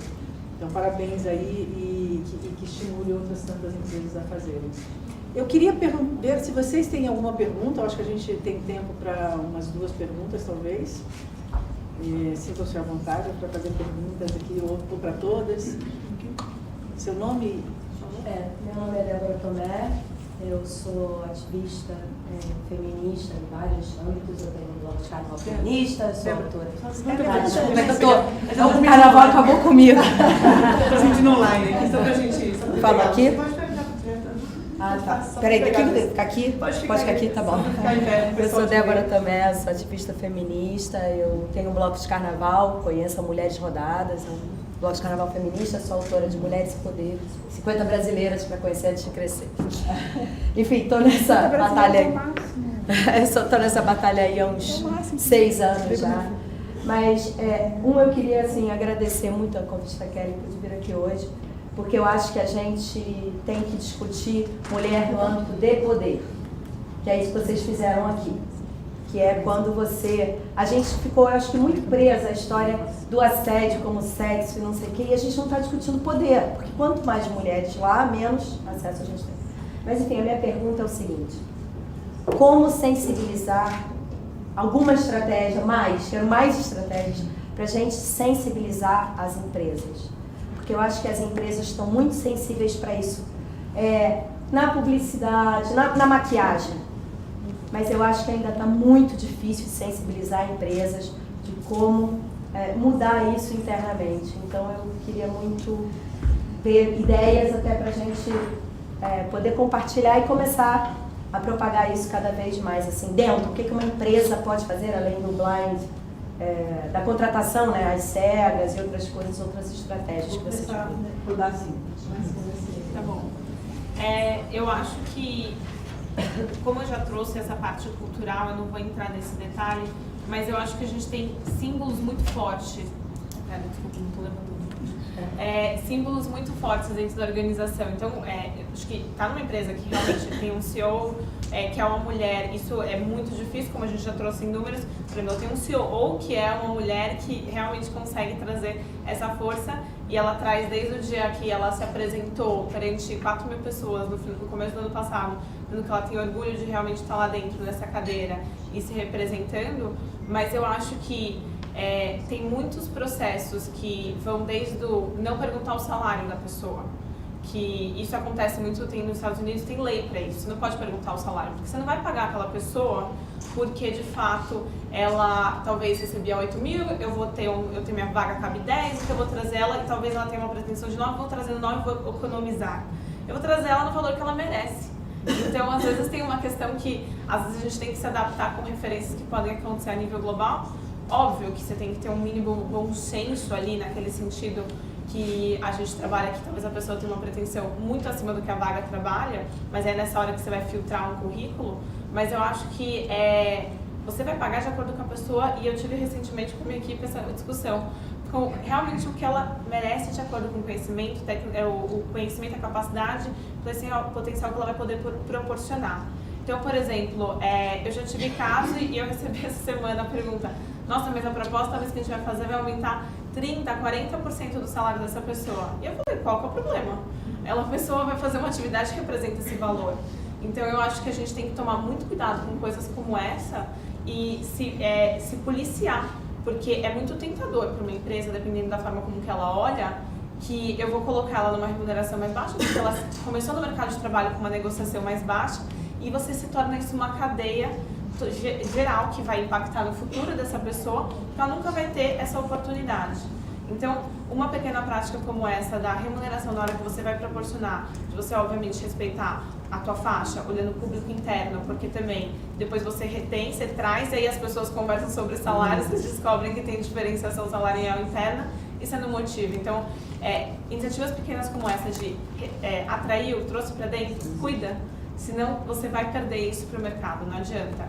E hoje a nova geração se preocupa muito com o propósito. Então, se você não conecta a pessoa de alguma forma com a tua empresa, você não vai conseguir trazer. Tem muitas empresas que botam visão, missão, que hoje em dia, talvez eles escreveram porque era bonito se promover dessa forma, elas não vivem isso. E eu acho que vocês, se talvez andarem um pouco dentro da WeWork, vocês vão ver membros colando adesivo com os valores da empresa, com realmente o que a gente acredita, porque as pessoas têm medo de falar: nossa, eu sou empreendedor, eu sou autêntico, porque eu posso ser. Eles vivem isso. Então, acho que muita empresa precisa revisitar essas questões, para realmente trazer isso e conseguir talvez empoderar, acreditar. A pessoa que entrar no lugar certo, que está alinhado com os valores, independente se é homem ou mulher, e ela realmente gosta do que faz, ela descobriu o que ela quer fazer como carreira, ela vai fazer com muito mais prazer se ela estiver alinhada. Então a gente tem que fazer um processo de seleção realmente muito assertivo, é essencial para o começo da carreira, não contratar por contratar, realmente contratar aquela pessoa porque ela é certa. Muitos gestores ficam nesse desespero, eu preciso fechar a vaga porque a pessoa vai sair, ou realmente a pessoa está ruim, eu vou demitir ela. Ninguém ficou ruim ontem. Então, você pode conseguir fazer um trabalho de transição muito mais saudável e evitar qualquer impacto. Então, eu acho que fazer isso com muito cuidado, valorizar e reconhecer esse momento de inserção na tua empresa, porque vai ser uma consequência geral no ciclo de vida do funcionário dentro da empresa. Eu acho que isso pode ser uma iniciativa. Bom, estratégia, hoje a gente trabalha muito com a questão de movimentos civis, né? E cada vez mais os grupos sociais eles estão afetando também o que acontece dentro das empresas. Então, movimentos de não me vejo, não compro, como você falou em relação à publicidade, a gente chama isso de diversity washing. E as empresas entenderam que precisavam colocar na publicidade maior e melhor representatividade. Então, a cerveja não precisa, né, não tem que ficar a moça de biquíni, aquele tipo de coisa, a situação que a gente sempre era colocada. Mas quando se olha para dentro da empresa, as mulheres estão sendo tratadas do jeito que costumavam ser antes e não estão conseguindo galgar espaços de influência e poder. E aí vem a sociedade civil enquanto, poxa, nós mulheres somos quem 80% tem o poder de decisão de compra dentro de casa. Né? Se eu falo aonde que vai pôr o dinheiro, eu vou colocar o dinheiro numa empresa que eu sei que não tem, que tem 1, 2 mulheres apenas no conselho diretivo, e esse conselho diretivo, essa mulher muitas vezes está ali moldada, se anulando, sabe? Também auto-boicotando, sendo algo que ela não é. Né? A gente tem um exemplo da Ana Paula Padrão, que dizia que quando ela foi lá para o Masterchef, ela voltou a voz dela normal. Porque na Globo a voz dela ela era um outro tom e era mais grossa. Porque ela tinha necessidade de se posicionar daquela maneira. E quando ela vai para um ambiente onde ela se sente bem mais à vontade, um ambiente menos hostil, ela volta a ser ela mesma. Então, como que a gente também, enquanto sociedade civil, a gente apoia, não colocando nosso dinheiro, não apoiando essas empresas. E agora que a gente está cada vez mais antenados, porque sim, casos de machismo, casos de racismo, a gente tem a todo momento no nosso WhatsApp, no LinkedIn, que é lugar de falar disso sim, né? Que o povo adora ir no meu LinkedIn falar, mas isso não é lugar para falar, que a gente tem que falar só de profissional. Eu falei, então, ó, o LinkedIn Global me contratou para campanhas. Vai lá reclamar com o pessoal de lá. Então, né? E não tem nenhuma cláusula que diz que a gente não tem que interferir, a gente tem que interferir. E as empresas cada vez mais que se estão realmente intencionais, né? Como no caso do WeWork, as metas, os benchmarks vão acontecer de olhar para outras empresas que estão com uma maturidade maior. Vai vir também, quando é uma multinacional, consegue trazer essa cultura lá de fora que já está mais regulada, não é porque o coração, né, das pessoas estrangeiras são, olha como são civilizados e nós não. Não é isso. É porque já deu ruim lá. E aí já consertaram muita besteira que aconteceu e hoje eles sabem como fazer esse tipo de regulação. Então aqui, como que a gente aprende também a sermos essas pessoas que cobramos, tanto dentro quanto fora. Mas quando a gente está dentro, a gente tem que entender que é mais complicado para essa pessoa que está ali vulnerável. Né? E essa pessoa que muitas vezes está indo para esse grupo de afinidade, e esse grupo de afinidade é um grupo de trabalho que não tem apoio da alta gestão. E aí não tem dinheiro para contratar uma consultoria de inclusão, porque temos sim consultorias especializadas em recrutamento e desenvolvimento. E essas consultorias vêm também com suporte de estratégias para ser feita de uma maneira mais saudável essa inclusão e também preparar o ambiente, porque não adianta a gente colocar, né, e contratando mulheres e esse ambiente ele não está preparado. A gente falar de identidade de gênero e ainda termos banheiro feminino e masculino, por exemplo. Então, como que a gente realmente consegue também dar suporte para essas mulheres, para essas pessoas que estão dentro e que às vezes estão numa posição de fragilidade que não podem se expor ou se colocam até certo ponto. Então, como que a gente consegue apoiar também com estratégias enquanto sociedade civil de não apoiar empresas que não estejam realmente ativas na luta pela igualdade e equidade de oportunidades. Como é que é o seu nome? É Débora também. Depois me fala do seu bloco, eu adoro carnaval. Eu tô aqui também sem voz, também. Tem foto. Que ele é fotógrafo. No bloco. Quero conhecer isso daí. Você falou de estrutura de poder e de como que a gente promove, como é que a gente faz mais. Então, primeiro a gente tem que mostrar que isso dá dinheiro. Na empresa a gente está para gerar dinheiro, para pagar os investimentos, remunerar o acionista, isso era verdade lá atrás. Né? A gente também está aqui para fazer isso. E as empresas precisam ter propósito, precisam ter impacto, mostrar que vieram e ser sustentável no tempo. Então, como que a gente pode promover mais e dar uma outra escala ou acelerar esse processo? Então, primeiro a gente tem que mostrar que as empresas que estão fazendo isso, elas têm uma visão estratégica, elas estão ganhando dinheiro e elas são um modelo a ser seguido. Então, a gente precisa falar dessas empresas.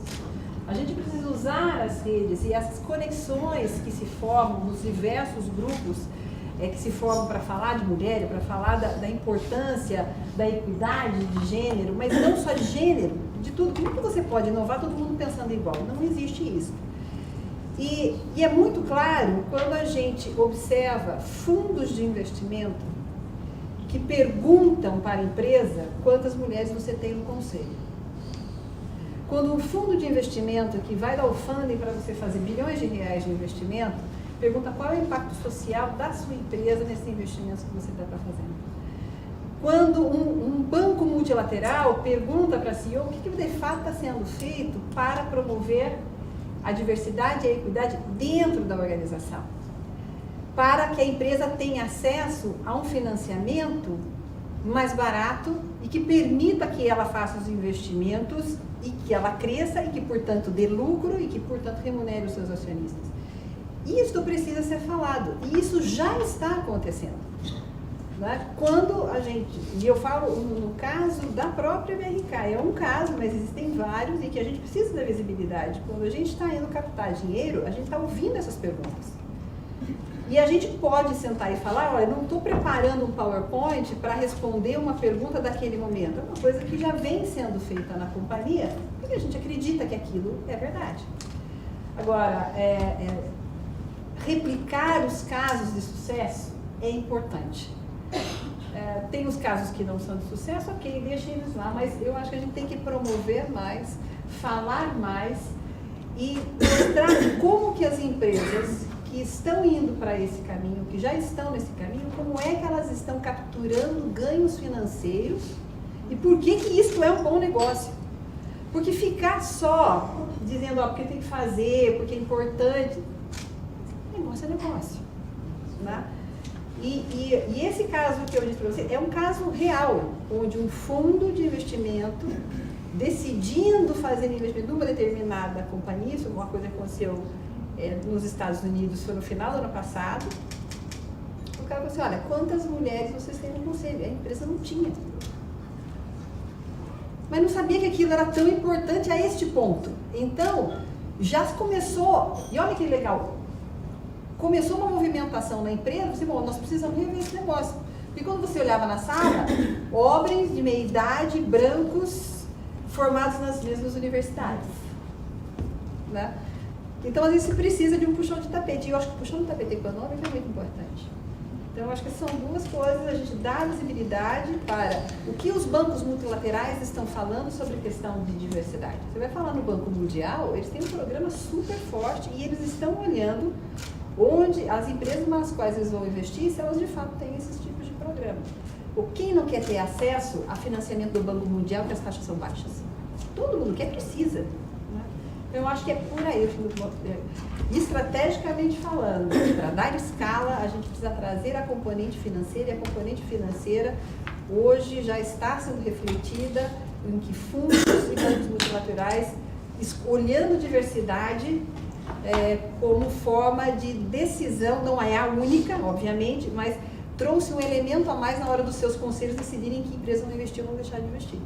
E dá visibilidade para isso. Então, eu acho que você como uma influenciadora, a Nina como uma influenciadora, Marina, Flávia, quer dizer, os grupos de mulheres, elas estão crescendo, não só de mulheres, mas de determinados propósitos, e poder de fato mostrar que isso não é mimimi, porque é mulher, não. Né? Isso é negócio, isso é sustentável, e as empresas que têm visão de futuro, todo mundo aqui que trabalha em empresa, no final no meio do ano, cada empresa num determinado momento, mas geralmente no meio do ano, faz o seu planejamento estratégico para os próximos 5 anos. Onde uma empresa que não olha para isso vai estar daqui a 5 anos?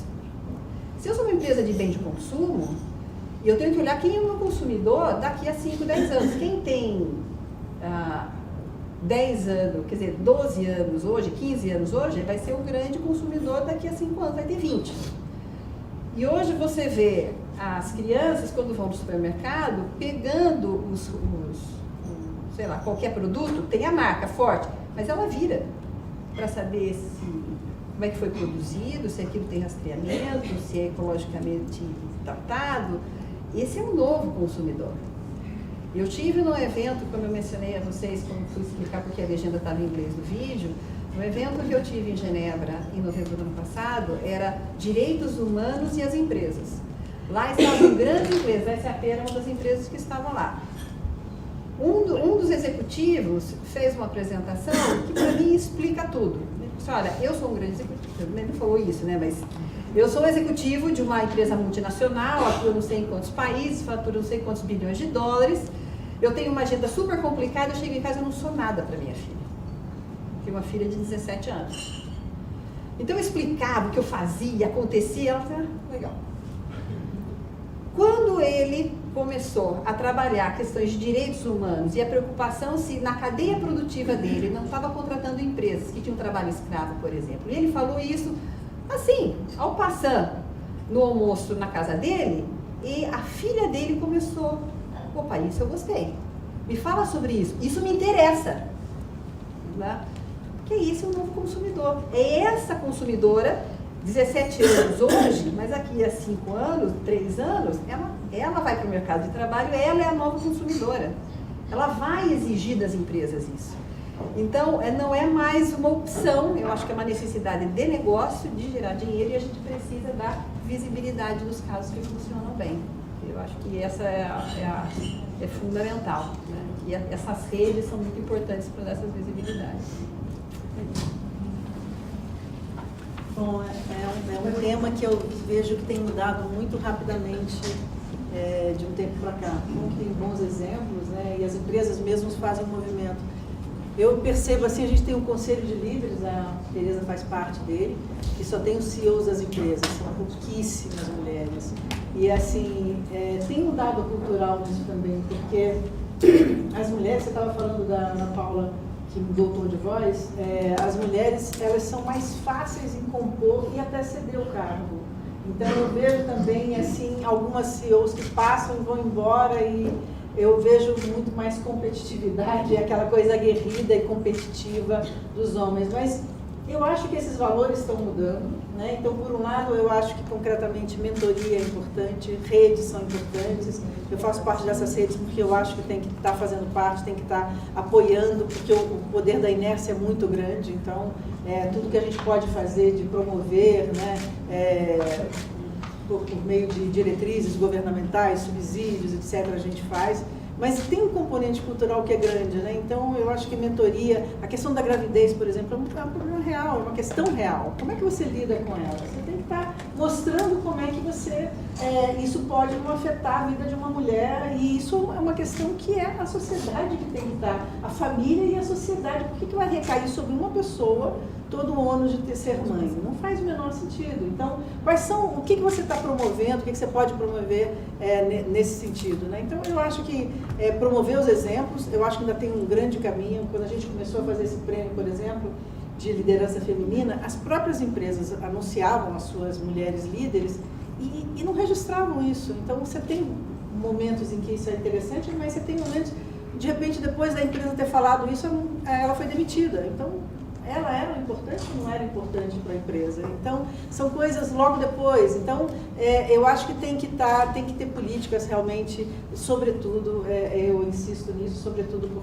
pelos cargos gerenciais maiores, né, de gerência para cima, que eu acho que é onde tem o grande nó aí. Mas, sem dúvida, isso que a Tereza falou, que todos vocês falaram, primeiro o consumidor, ele já está identificando isso, e a tecnologia ajuda isso, a informação ajuda muito isso. Então, as empresas que têm propósito, as empresas que promovam, a gente que hoje, a tecnologia também não divide o nosso tempo entre profissional e dentro da casa, também faz isso. Então, você tem que estar num ambiente que você pode se sentir à vontade, integrado, né? O celular também faz com que a gente esteja o tempo todo conectado.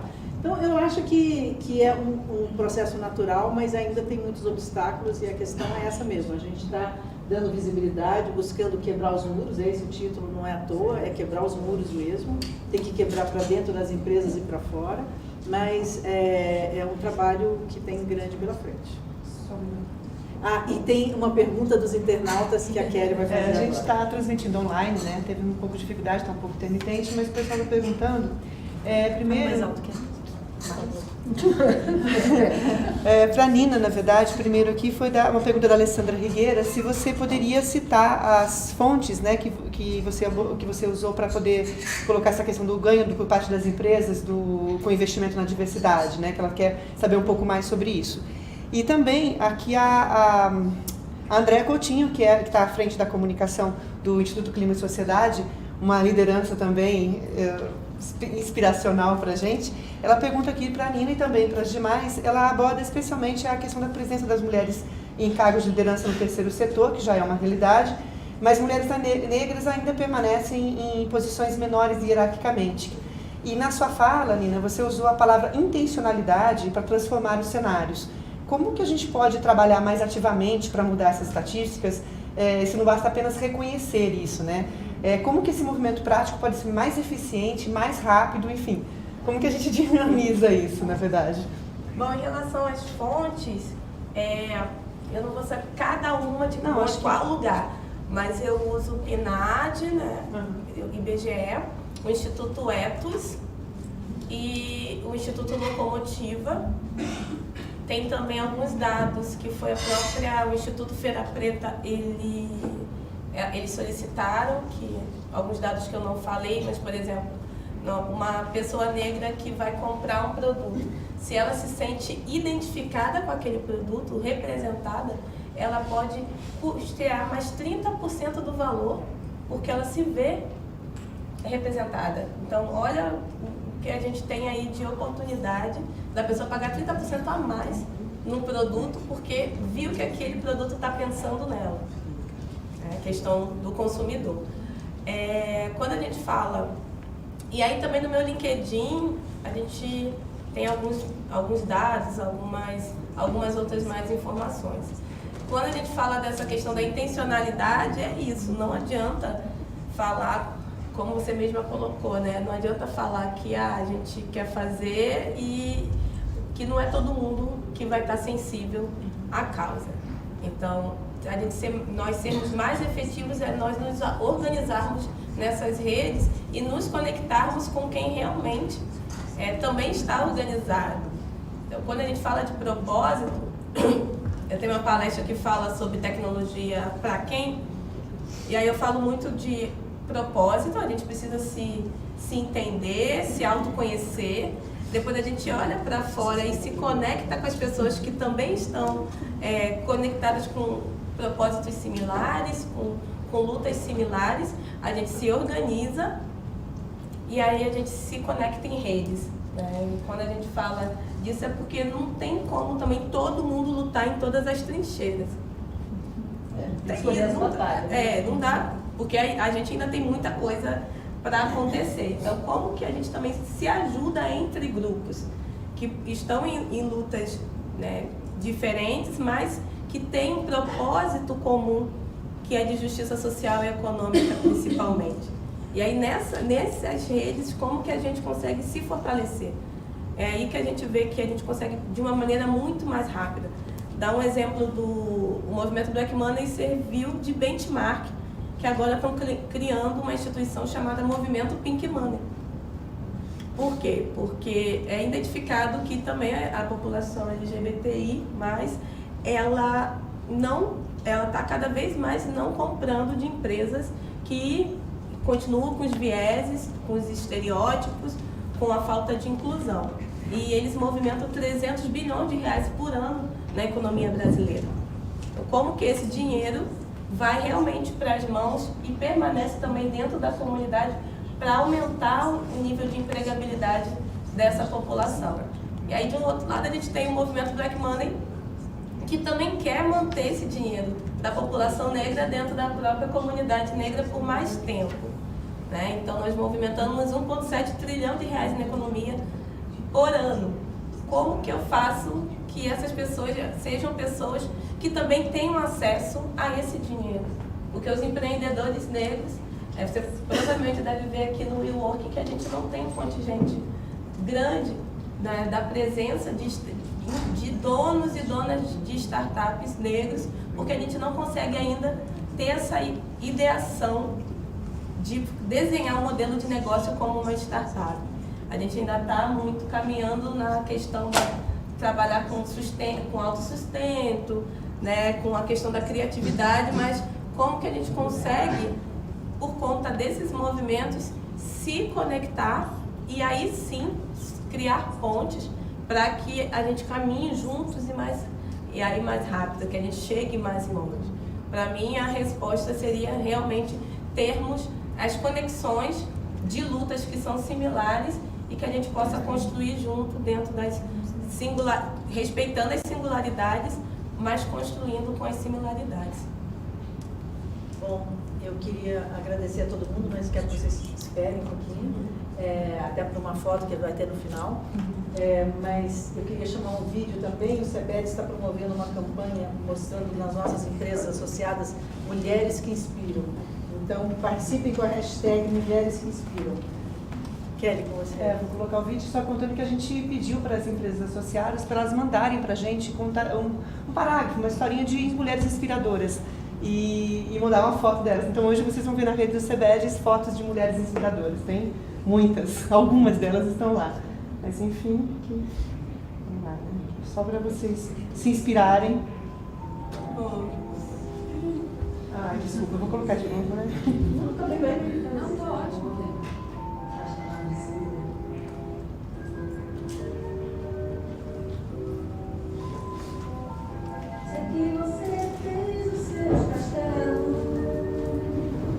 E aí a gente, vou convidar vocês, né? A gente só vai fazer uma foto delas aqui, vou pedir para todo mundo ficar aí pra gente fazer com vocês aqui no fundo. E agradecer a presença, né, menina? Super obrigada pela presença de todos.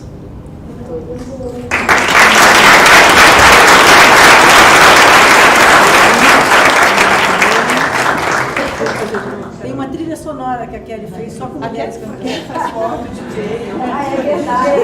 Trilha sonora. Multifuncional. Vou fazer vocês aqui 4 aqui na frente. Vocês, por favor, aqui atrás. Para mostrar aqui atrás.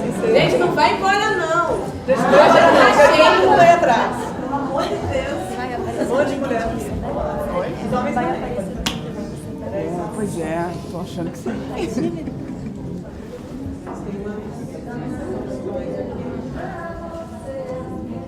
Pode cantar.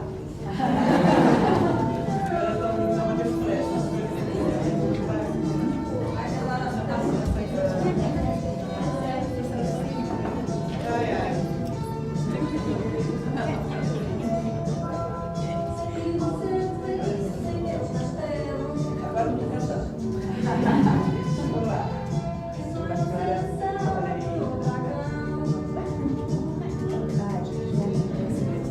Muito obrigada. Estou prestes a morrer.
Hoje é aniversário do Antônio.